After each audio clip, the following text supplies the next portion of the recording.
पिछली क्लास में परमेश्वर के वचन से हम सीख रहे थे, प्रभु यीशु मसीह ने जो बोने वाले का दृष्टांत सिखाया है, उसमें हमने सबसे पहले देखा था वो पहले प्रकार की जमीन यानी मार्ग के किनारे के वो कौन हैं।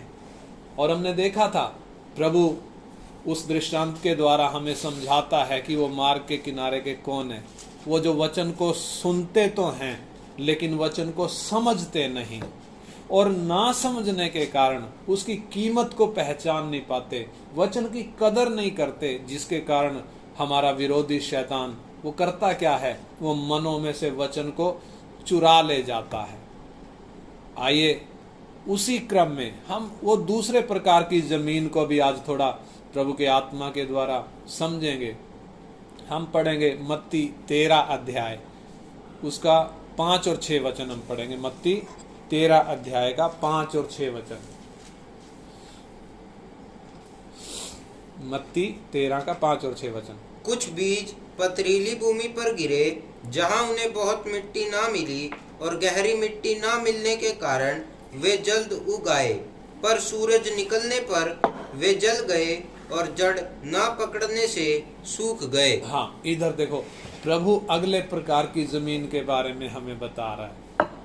मैं एक बार फिर इस वचन को पढ़ता हूँ। कुछ बीज पथरीली भूमि पर गिरे, जहां उन्हें बहुत मिट्टी ना मिली, और गहरी मिट्टी ना मिलने के कारण वे जल्दी उग आए, परंतु सूरज निकलने पर वे जल गए।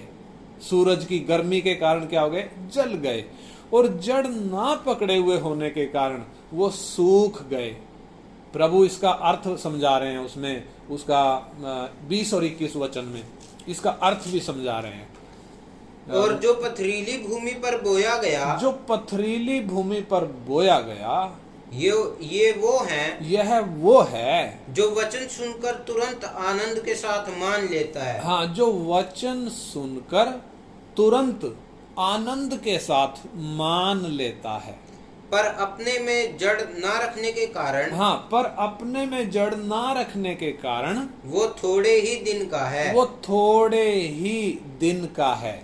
और जब वचन के कारण क्लेश या उपद्रव होता है, हाँ, वचन के कारण जब क्या होता है, क्लेश और उपद्रव होता, क्लेश या उपद्रव होता है, तो तुरंत ठोकर खाता है। हाँ, तुरंत क्या खा जाता है, ठोकर खा जाता है। यानी ये जो लोग हैं, ये पथरीली जमीन यानी कुछ इस प्रकार के लोग हैं जिनका मन कैसा है, पथरीली भूमि की तरह है। यानी उन्होंने परमेश्वर के राज्य का वचन सुना, यानी ये वचन जो सुना कैसा है, सत्य का वचन है। और जब एक व्यक्ति ध्यान से इसे सुनता है और समझता है तो निश्चय ये वचन अच्छा लगता है, क्योंकि ये वचन अच्छा है। इसलिए उन्हें परमेश्वर के राज्य की ये बातें अच्छी लगी, उन्हें ये जीवन का मार्ग बहुत अच्छा लगा। और जो चीज अच्छी लगती है, स्वाभाविक बात है, इंसान के अंदर उसको प्राप्त करने के लिए जिज्ञासा और भावना जाग उठती है, और वो क्या करता है, तुरंत आनंद के साथ उसे स्वीकार कर लेता है। और इन्होंने ये जो हम सीख रहे हैं पथरीली भूमि वाले, इन्होंने भी वचन को तुरंत आनंद के साथ स्वीकार कर लिया, क्योंकि उनको ये अच्छा लगा। लेकिन वो अभी की बात देख रहे हैं, उनके अंदर दूरदृष्टि नहीं है, यानी वो दूर का नहीं देख पा रहे। इस वचन के कारण क्या क्या हो सकता है, वो बातें उनको पता नहीं है। यानी जिस मार्ग को वो स्वीकार कर रहे हैं, इसमें शैतान रुकावटें खड़ी करता है करके उन्होंने क्या नहीं किया, उस तथ्य को नहीं जाना, है ना। पिछली क्लास में हमने देखा था कि मार्ग के किनारे के लोग जो वचन को समझते नहीं है, शैतान उनके मनों में से वचन को चुरा कर ले जाता है ना। लेकिन यहां हम क्या देख रहे हैं, यहां पर शैतान ने लोगों के मन में से वचन नहीं चुराया, बल्कि उन्होंने क्या किया, वचन को आनंद के साथ स्वीकार किया। स्वीकार कब किया, जब उनको समझ में आया तभी तो स्वीकार किया। यानी यहां शैतान क्या नहीं हुआ कामयाब, उनके मन से चुराने में कामयाब नहीं हुआ। भेद की बातें हैं, ध्यान से प्रार्थना के साथ समझेंगे तो समझ में आएगी। यानी मार्ग के किनारे वालों के साथ क्या दुर्घटना हो गई, उन्होंने उसकी कीमत नहीं समझी वचन की, इसलिए शैतान उनके मन से चुरा कर ले गया। लेकिन यहां ये दूसरी प्रकार की जमीन, पथरीली जमीन, ये कौन है? इन्होंने वचन की कीमत समझी, यानी उसको समझ लिया और उसको आनंद के साथ जब स्वीकार कर लिया। इसका मतलब शैतान उनके मन से चुराने में कामयाब नहीं हो पाया। लेकिन इसका मतलब ये नहीं है कि शैतान हार गया। इसका मतलब ये नहीं है कि शैतान चैन से बैठेगा ना, वो चैन से बैठने वाला नहीं है। इससे हमें क्या समझ में आता है, ये वचन, राज्य का ये वचन, परमेश्वर का ये सत्य वचन, ये सत्य है, ये असली खजाना है। कौन सा खजाना? अनंत काल तक ठहरने वाला खजाना। इसलिए चोर यानी शैतान इस खजाने के पीछे पड़ा रहता है। बेशक उसे इस खजाने से कुछ भी लाभ ना हो, क्योंकि उसका इससे उद्धार होने वाला नहीं है, लेकिन उसकी एक ही सोच है। क्या सोच है? मैंने तो नरक में जाना ही है, लेकिन मैं इंसान को भी अपने साथ नरक की आग में लेकर जाऊंगा। ये उसकी सोच है। इसलिए वो हर एक विश्वासी के पीछे पड़ा रहता है। इसलिए हर एक उस व्यक्ति के पीछे पड़ा रहता है जो वचन को स्वीकार करता है, जो यीशु मसीह को स्वीकार करता है। उसको क्या करता है? परमेश्वर के वचन से तोड़ने के लिए, परमेश्वर के संबंध से हटाने के लिए वो उसके पीछे पड़ा रहता है, ताकि वो अपनी चालों में कामयाब हो जाए। इसलिए प्रभु यीशु मसीह ने, वो मत्ती 13:6 में, दोबारा पढ़ें, मत्ती 13:6 जो हमने पढ़ा, क्या कहा प्रभु ने? पर सूरज निकलने पर वे जल गए। हाँ, सूरज निकलने पर जले, यानी मन से नहीं चुराया गया, परंतु सूरज निकलने पर क्या हो गए? जल गए और जड़ ना पकड़ने से सूख गए। हाँ, सूरज निकलने पर जल गए। क्यों? क्योंकि जड़ गहरी नहीं थी। और उसका 21 वचन, पर अपने में जड़ ना रखने के कारण हाँ, वे थोड़े ही दिन का है। हाँ, और जब वचन के कारण क्लेश या उपद्रव होता है, हाँ, जब वचन के कारण क्लेश या उपद्रव होता है तो तुरंत ठोकर खाता है। हाँ, तुरंत क्या खाता है? ठोकर खाता है। यानी परमेश्वर के राज्य का वचन, जिसके बारे में हमने पिछली क्लास में देखा था, ये अविनाशी बीज है। एकमात्र ऐसा बीज है ये, जब कोई व्यक्ति इस वचन को ग्रहण करता है तो निश्चित रूप से इस वचन के कारण उसके जीवन में क्या आता है? क्लेश आता है, सतावट आती है। यानी मैं दोबारा बोलता हूं, शैतान जब मन से चुराने में कामयाब नहीं हुआ, वो खाली नहीं बैठा है, चुपचाप नहीं बैठा है, बल्कि उसकी वो अगली चालाकी लेकर आ रहा है, अगला वो युद्ध लेकर आ रहा है। वो क्या है? वो अगले हथियार लेकर आ रहा है। वो क्या है?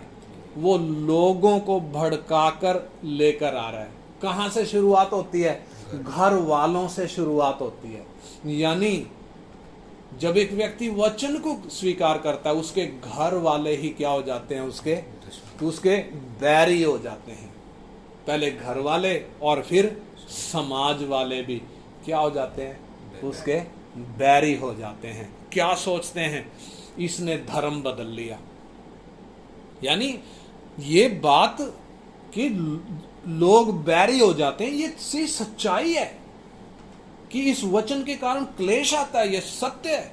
इसलिए प्रभु यीशु मसीह ने पहले से चेतावनी दे दी है। पहले से क्या कर दिया? प्रभु यीशु मसीह ने चेतावनी दे दी। मत्ती 10 अध्याय उसका 34 से हम पढ़ेंगे, 34 से 36 वचन। मत्ती 10 अध्याय का 34 से 36 वचन। ये ना समझो कि मैं पृथ्वी पर मिलाप कराने आया हूँ। मैं मिलाप कराने नहीं पर तलवार चलवाने आया हूँ। मैं तो आया हूँ कि मनुष्य को उसके पिता से और बेटी को उसकी माँ से और बहू को उसकी सास से अलग कर दूँ। मनुष्य के बैरी उसके घर ही के लोग होंगे। जो माता या पिता को बस इतना काफी है। इधर हमने जो बात पढ़ी, प्रभु यीशु मसीह कह रहे हैं कि ये ना समझो कि मैं पृथ्वी पर मिलाप कराने आया हूं। मैं मिलाप कराने नहीं आया, बल्कि क्या करने? तलवार चलवाने आया हूं। क्या करने आया हूं? तलवार चलवाने आया हूं। मनुष्य को उसके पिता से, यानी पुत्र को पिता से, बेटी को मां से, बहू को सास से अलग करने आया हूं। क्या कह रहा है प्रभु? देखो ध्यान से समझें। और कह रहा है मनुष्य के बैरी उसके घर ही के लोग होंगे। यानी मिलाप कराने नहीं आया, तलवार चलवाने आया। जबकि यूहन्ना 14 का 27 में हम क्या पढ़ते हैं? प्रभु यीशु मसीह कहते हैं कि मैं तुम्हें शांति दिए जाता हूं, मैं अपनी शांति तुम्हें देता हूं, और जैसे संसार देता है वैसे मैं नहीं देता, इसलिए तुम्हारा मन ना घबराए और ना डरे। यानी वो शांति दे रहा है वहां पे। लेकिन इधर क्या कर रहा है? मैं मिलाप कराने नहीं आया। इसका मतलब एक तरफ तो कह रहा है मैं मिलाप कराने नहीं आया, और दूसरी तरफ कह रहा है मैं शांति दिए जाता हूं। यानी जब इन दो वचनों को हम देखें तो आपस में टकराव दिखाई दे रहा है, विरोधाभास दिखाई दे रहा है।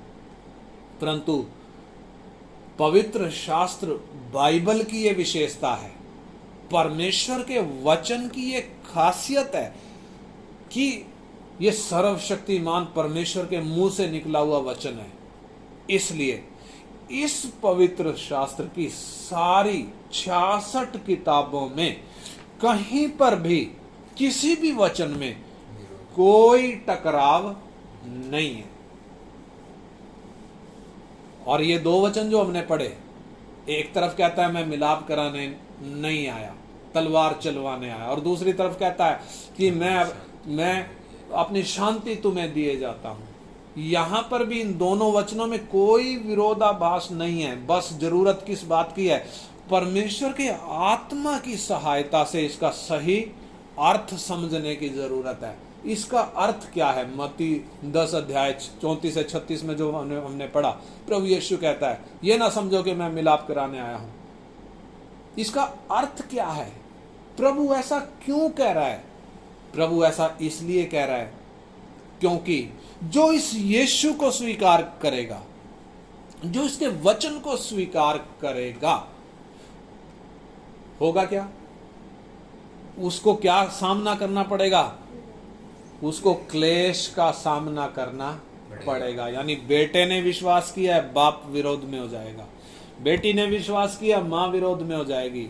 बहू ने विश्वास किया, सास विरोध में हो जाएगी। प्रभु कहता है मनुष्य के बैरी कौन होंगे? उसके घर ही के लोग होंगे। किसके कारण? यीशु के कारण, उसके वचन के कारण। और ये कितना फैक्ट है, आप जरा नजर दौड़ाकर देख लें। हम अपने जीवनों में देख लें, जब हमने विश्वास किया किस तरीके से हमारे अपने परिवार के लोग, हमारे अपने रिश्तेदार किस प्रकार विरोध में आ गए, समाज किस तरीके से विरोध में आ गया। यानी यीशु का ये वचन कितना स्पष्ट है। इसलिए कहता है ये ना समझो मैं मिलाप कराने आया, मैं मिलाप कराने नहीं तलवार चलाने आया। क्यों? मैं ऐसा खजाना देने आया हूं। जब एक व्यक्ति उस खजाने को स्वीकार करेगा तो दूसरे जो नहीं जानते कि ये खजाना क्या चीज है, जो इस बात को नहीं जानते, वो क्या करेंगे? वो क्या करेंगे? वो विरोध में खड़े होंगे। क्यों विरोध में खड़े होंगे? उनका शैतान कौन है? शैतान के कब्जे में सारा संसार पड़ा है। संसार, इस संसार का ईश्वर है शैतान।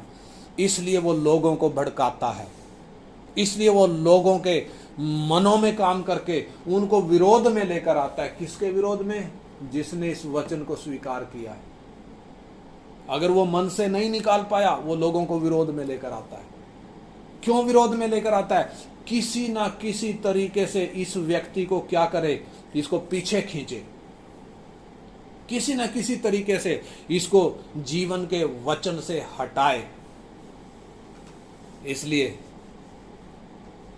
जब एक व्यक्ति इस बात को, इस तथ्य को समझे बिना ये वचन स्वीकार करेगा तो, और जब ये सच्चाई सामने आएगी, कौन सी सच्चाई? जब परिवार के बैरी बनेंगे, जब रिश्तेदार बैरी बनेंगे, जब समाज के लोग बैरी बनेंगे, ये सच्चाई जब सामने आएगी तो क्या हो जाएगा? वो पीछे हट जाएगा, वो ठोकर खा जाएगा।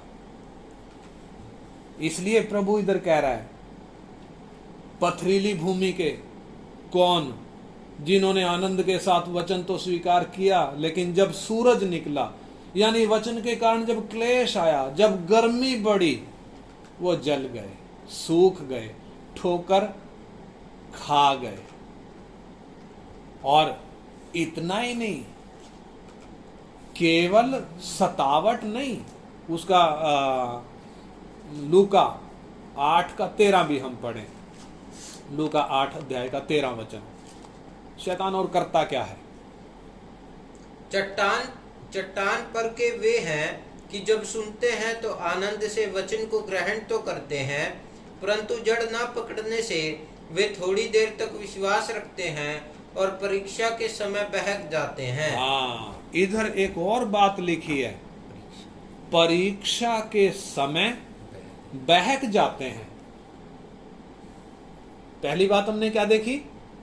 सतावट आने के कारण, क्लेश आने के कारण वो जल जाते हैं, सूख जाते हैं, ठोकर खा जाते हैं। और इधर हमने पढ़ा, परीक्षा के समय बहक जाते हैं। यानी इस संसार का ईश्वर, आप ध्यान से समझें वचन की गहराई को, इस संसार का ईश्वर कौन? शैतान सतावट केवल नहीं ला रहा, बल्कि क्या भी लेकर आ रहा है? परीक्षा भी लेकर आ रहा है। किसके सामने? वो व्यक्ति जिसने वचन को आनंद के साथ ग्रहण किया है। क्यों उसके सामने परीक्षा लेकर आ रहा है? ताकि उसको इस सत्य से हटाए, ताकि उसको गिराए। हमें मालूम है, परमेश्वर ने जब पहला आदम बनाया, आदम और हव्वा जब वो अदन की वाटिका में थे, यही शैतान उनके पास आया। कैसे आया? सांप के अंदर घुसकर आया और अपनी बड़ी चालाकी से क्या कर दिया? उनको बहका दिया। परीक्षा में क्या कर दिया? बहका दिया और उन्हें परमेश्वर से दूर कर दिया। नहीं कर दिया? आप बताओ। यह हमारे लिए चेतावनी है, यदि हम परमेश्वर के वचन को हल्के में लेंगे, क्योंकि उन्होंने वचन को हल्के में लिया। परमेश्वर ने स्पष्ट चेतावनी दी थी, स्पष्ट दी थी कि जिस दिन तू वो फल खाएगा उसी दिन अवश्य मर जाएगा। उन्होंने वो चेतावनी को, यानी परमेश्वर की आज्ञा को, यानी परमेश्वर के वचन को जब हल्के में लिया, परमेश्वर से दूर हो गए। अगर हम भी परमेश्वर के वचन को हल्के में लेंगे तो परमेश्वर की उपस्थिति में बने नहीं रह पाएंगे।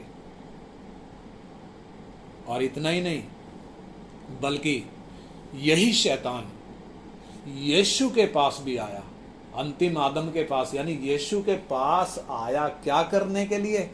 उसको भी परीक्षा में गिराने के लिए।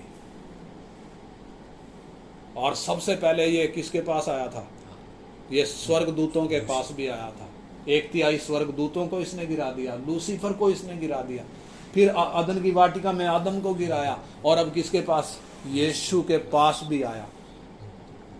लूका 4 अध्याय में और मत्ती 4 अध्याय में हम वो घटना पढ़ते हैं जब ये यीशु के पास आया।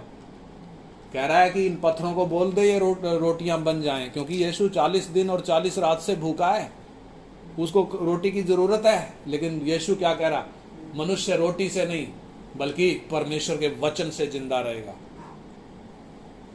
और फिर अगली परीक्षा लेकर आ रहा है, उसको पहाड़ पर ले जाकर, क्या कहता है, मंदिर के कंगूरे पर ले जाकर, कि यहां से अपने आप को गिरा दे, परमेश्वर के दूत तुझे हाथों हाथ उठा लेंगे। प्रभु क्या कहता है, तू अपने परमेश्वर की परीक्षा ना कर, ये वचन कहता है। और फिर अगली परीक्षा क्या लेकर आ रहा है, बड़े ऊंचे पहाड़ पर ले गया और पल भर में सारे जगत के राज्य और वैभव दिखाए, धन दौलत दिखाई, और क्या कहता है, ये मुझे सौंपा गया है और जिसको चाहता हूं उसको दे देता हूं, यदि तू गिरकर मुझे प्रणाम करे तो ये मैं तुझे दे दूंगा। यानी इन्हीं चीजों के द्वारा शैतान परीक्षाएं लेकर आता है। यीशु के सामने जब वो परीक्षा लेकर आया, मालूम है वो कामयाब नहीं हो पाया, हार गया, फेल हो गया। इस बात से हमें क्या पता चलता है, वो क्या नहीं है, अजेय नहीं है। अजेय यानी वो ऐसा नहीं है कि उस पर जय ना प्राप्त करी जा सके, उस पर जय प्राप्त की जा सकती है। प्रभु ने यह साबित किया। कैसे कैसे प्रभु ने कैसे जय पाई, वचन के द्वारा, क्योंकि वो उनका आसरा वो वचन है, उनका बेस परमेश्वर का वचन है। मेरा और आपका भी यदि आधार ये वचन होगा, शैतान को क्या कर पाएंगे, हम सामना कर पाएंगे, उसको हम हरा पाएंगे। और जो स्वर्गदूतों को जिसने गिराया 1/3, जिसने आदम को गिराया, जिसने जो यीशु के पास परीक्षा लेकर आया, आज वो हमारे पास भी परीक्षा लेकर आता है। हर उस व्यक्ति के पास परीक्षा लेकर आता है जो परमेश्वर के वचन को स्वीकार करता है, जो यीशु को स्वीकार करता है। हर उस व्यक्ति के पास वो क्या लेकर आता है, सतावट भी लेकर आता है और क्या भी लेकर आता है, परीक्षा भी लेकर आता है। लेकिन यीशु मसीह की तरह यदि हम भी वचन पर आश्रित रहेंगे तो निश्चय हम उस पर क्या कर पाएंगे, जय प्राप्त कर पाएंगे। इसलिए परमेश्वर का वचन हमें स्पष्ट तौर पर सावधान करता है। जैसे यीशु ने सतावट के विषय में भी पहले ही सावधान किया, मनुष्य के बैरी उसके घर ही के लोग होंगे, ऐसे ही परीक्षा के विषय में भी परमेश्वर का वचन हमें साफ तौर पर सावधान करता है। याकूब 1:12 पढ़े, याकूब की पत्री 1 अध्याय का 12 वचन, याकूब की पत्री 1 अध्याय का 12 वचन, जल्दी से।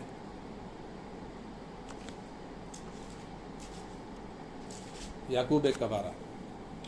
धन्य है वो मनुष्य, धन्य है वो मनुष्य जो परीक्षा में स्थिर रहता है, जो परीक्षा में स्थिर रहता है। यानी परीक्षा तो आएगी। धन्य है वो मनुष्य जो परीक्षा में स्थिर रहता है, क्योंकि वो खरा निकलकर परीक्षा में खरा निकलकर जीवन का वो मुकुट पाएगा, जीवन का वो मुकुट पाएगा, जिसकी प्रतिज्ञा प्रभु ने अपने प्रेम करने वालों से की है। हाँ, जिसकी प्रतिज्ञा प्रभु ने किन से करी है, जो उससे प्रेम करते हैं। यानी इस वचन से हमें क्या स्पष्ट पता चलता है, परीक्षा तो आएगी, परीक्षा तो आएगी, लेकिन धन्य है वो व्यक्ति जो परीक्षा में खरा निकलता है। जब हम विश्वास के साथ परमेश्वर का ये वचन लेकर शैतान का सामना करेंगे तो निश्चित रूप से वो हमारे सामने से भाग निकलेगा। इसलिए जरूरी है परमेश्वर का वचन हमें मालूम हो। याकूब 4:7 वचन हम पढ़े, याकूब की पत्री 4 अध्याय का 7 वचन। इसलिए परमेश्वर के अधीन हो जाओ, परमेश्वर के अधीन हो जाओ और शैतान का सामना करो, तो वो तुम्हारे पास से भाग निकलेगा। हाँ, कैसे सामना करना है, क्या लेकर, परमेश्वर के विश्वास और वचन। जब हम परमेश्वर के अधीन होंगे, जब हम विश्वास में दृढ़ होंगे, जब हमारे हाथ में ये, हमारे हृदय में ये वचन होगा, शैतान का सामना करेंगे तो वो क्या हो जाएगा? हमारे सामने से भाग निकलेगा। इसके लिए क्या जरूरी है? इसके लिए हमें वचन की कीमत को समझना जरूरी है, इसको सीखना जरूरी है, इससे लिपटे रहना जरूरी है। तभी हम शैतान की युक्तियों का सामना कर पाएंगे और अंत तक दृढ़ रह पाएंगे, अंत तक। इसलिए यदि आप इस वचन को स्वीकार करते हैं, आपको लगता है ये जीवन का वचन है, आपको लगता है ये परमेश्वर का सत्य वचन है, आप यदि इसको स्वीकार करते हैं तो किस बात के लिए कमर कस लें? शैतान क्या लेकर आएगा? परीक्षा लेकर आएगा, सतावट लेकर भी आएगा, अलग अलग तरीकों से। लेकिन प्रभु क्या कहता है? तुम क्या ना करो, डरो नहीं बल्कि उसका सामना करो। डरो नहीं बल्कि उसका सामना करो तो वो तुम्हारे सामने से भाग निकलेगा। हमें शैतान से डरने की जरूरत नहीं है। क्यों? क्योंकि जिसका वचन हमारे हाथ में है, जिस पर हमने विश्वास किया है, वो शैतान से ज्यादा ताकतवर है, शैतान से ज्यादा वो ताकत रखता है। और उसका वायदा है, उसने लिखकर हमारे हाथ में दे रखा है। क्या कहता है? मैं तुम्हें कभी ना छोड़ूंगा और ना तुम्हें कभी त्यागूंगा। वो कहता है कि मैं तुम्हें कभी धोखा नहीं दूंगा। यानी उस पर भरोसा किया जा सकता है, और जो उस पर भरोसा करता है, मालूम है, उसको वो अधिकार देता है। कौन सा अधिकार? लूका 10 अध्याय का 19 वचन हम पढ़े। लूका 10 अध्याय का 19 वचन। लूका 10 का 19। देखो, मैंने तुम्हें सांपों और बिच्छुओं को रौंदने का और शत्रु की सारी सामर्थ पर अधिकार दिया है, और किसी वस्तु से तुम्हें कुछ हानि ना होगी। हाँ, प्रभु यीशु कह रहे हैं साफ साफ। क्या कह रहे हैं? मैंने तुम्हें सांपों और बिच्छुओं को रौंदने का और शत्रु की सारी सामर्थ पर अधिकार दिया है, और तुम्हें किसी वस्तु से कोई हानि ना होगी। मालूम है, यहां के लोग स्टैम्प पर लिख कर देते हैं, स्टैम्प पेपर पर लिख कर देते हैं जब किसी बात के लिए वो दृढ़ता के साथ कोई बात कहते हैं तो। लेकिन ये परमेश्वर का ये वचन, ये इतना दृढ़ है कि ये स्टैम्प पेपर पर लिखने की जरूरत नहीं है। प्रभु ने क्या कहा? मैंने तुम्हें सांपों और बिच्छुओं को रौंदने का अधिकार दिया है। ये सांप और बिच्छू कौन है? ये जानवर नहीं है, ये कीड़े मकोड़े नहीं है, बल्कि ये शैतान और उसकी फौज है। उस पर हमें अधिकार दिया है। हमारे प्रभु ने उनको रौंदने का हमें अधिकार दिया है। शत्रु की सारी सामर्थ पर हमें अधिकार दिया है। और हमारा प्रभु कहता है तुम्हें किसी वस्तु से कोई हानि ना होगी। इसलिए जब वचन हमारे सामने है, ये सत्य जब हम तक पहुंचा है, और जब ये सत्य हम स्वीकार करते हैं, हमें इस बात का सही तरीके से भली भांति पता होना चाहिए कि शैतान परीक्षा लेकर आएगा, वो सतावट लेकर आएगा, लेकिन हमारा प्रभु हमारे साथ है, जो हमें अधिकार देता है, जो शैतान से कहीं ज्यादा ताकतवर है। इसलिए आइए हम दृढ़ता के साथ अपने विश्वास का अंगीकार करें। पथरीली जमीन नहीं, बल्कि हम अच्छी जमीन बने, जिसमें वचन गहराई से जड़ पकड़े, गहराई से जड़ पकड़े। परमेश्वर का एक वचन कहता है, वो पढ़कर हम प्रार्थना करेंगे। कुलूसियों की पत्री 2 अध्याय 6 और 7 वचन। कुलूसियों की पत्री 2 अध्याय का 6 और 7 वचन। अतः जैसे तुमने मसीह यीशु को जैसे तुमने यीशु को प्रभु करके ग्रहण कर लिया है वैसे ही उसी में चलते रहो। जैसे ग्रहण कर लिया, पीछे हटने के लिए नहीं, चाहे सतावट आए, चाहे परीक्षा आए, पीछे हटने के लिए नहीं, बल्कि उसी में चलते रहो और उसी में जड़ पकड़ते और बढ़ते जाओ। यानी हमने करना क्या है? जो वचन हमारे पास प्रभु ने भेजा है, इसमें हम जड़ पकड़ें, हम प्रभु में चलें, हम उस पर भरोसा रखें। प्रभु ने हमें वो अधिकार दे दिया है, देगा नहीं, दे दिया है। हमने लूका 10 का 19 में पढ़ा, प्रभु ने साफ बोला, मैंने तुम्हें अधिकार दिया है। उसने हमें अधिकार दे दिया है, इसलिए हम बैरी का सामना करें और विश्वास के साथ हम आगे बढ़ें। आइए हम प्रार्थना करेंगे। हालेलुया।